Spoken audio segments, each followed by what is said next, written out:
Welcome, everybody. Thank you for coming. This is a great crowd. Hi, kiddo. All right. Oh, this land. When my family first came out west, I never thought that my name would be tied to it. Ollie, Montana. Has a nice ring to it, don't you think? My name is Ollie, Greiner, Larson, Blair. And that little ghost town just north of here, Ollie, well, that's named after me. You see, I was just visiting when I first set foot here, and it was my family's connection to what was then Custer County, Montana, that started a few years before that. It was my uncle, Art Prouty, who first came here. Now, he was farming in Nashua, Iowa, and while he was out in the field with his wife, picking corn by hand, his brother came by and asked him if he'd want to take up a homestead in Montana. So Uncle Art unhitched his wagon right there, he left it in the field, and left for Montana that afternoon.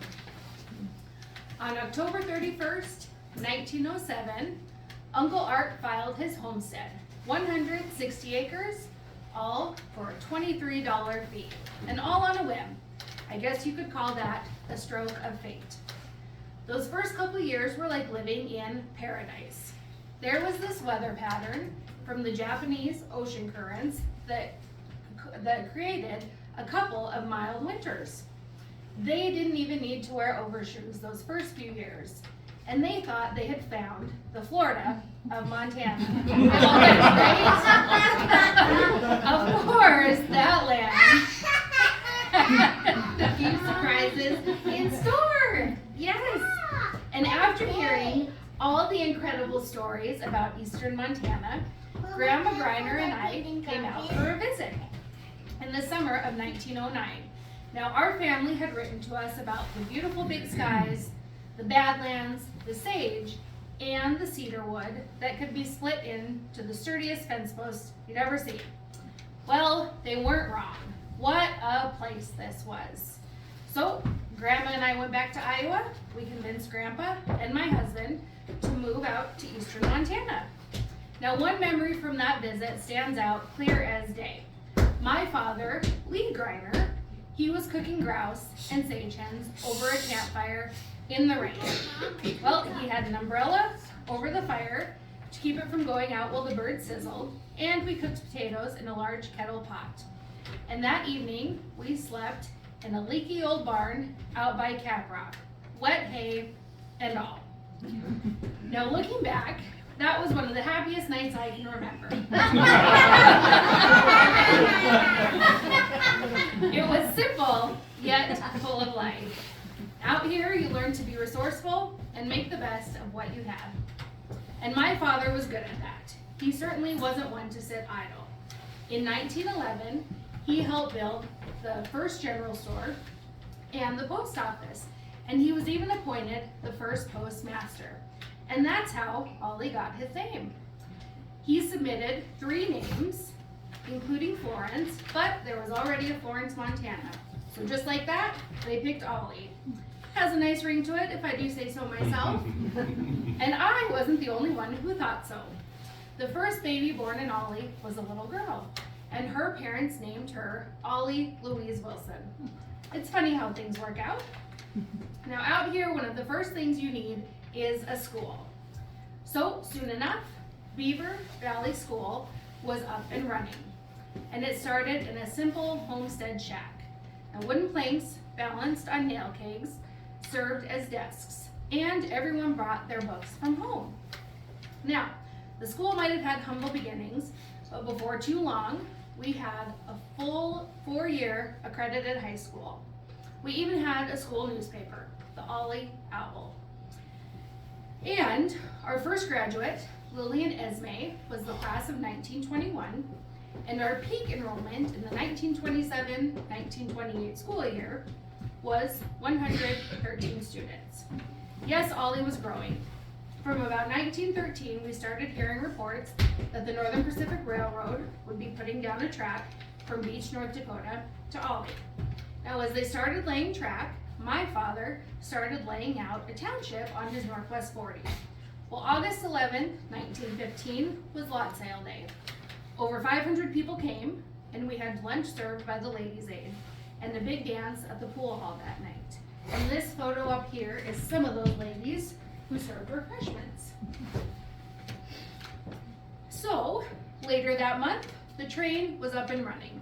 And the track was laid out in the terminal in a Y, so when the train came into the roundhouse, it could back up and go in the opposite direction. The train left Ollie each morning, except for Sundays. And it worked as a switch engine between Glendive and Dickinson, North Dakota all day, and came back to Ollie in the late afternoon. The railroad brought jobs and people. Now my father kept doing his part. He helped build the first telephone lines, powerhouse, and even supplied electricity to the town. He was also the vice president of the Ollie State Bank. He was always busy and always building for the future. And in its heyday, Ollie had quite a few businesses. And there's some that you can see here on this quilt from the 1986 Old School Reunion. Ollie had an opera house, there were the elevators, and the post office is down there. Now Ollie was a real community. We had all kinds of gatherings, parties, picnics, and we even had our own baseball team. And they were so good that the Northern Pacific had a special train one day to Glendive so that the whole town could go watch the team play.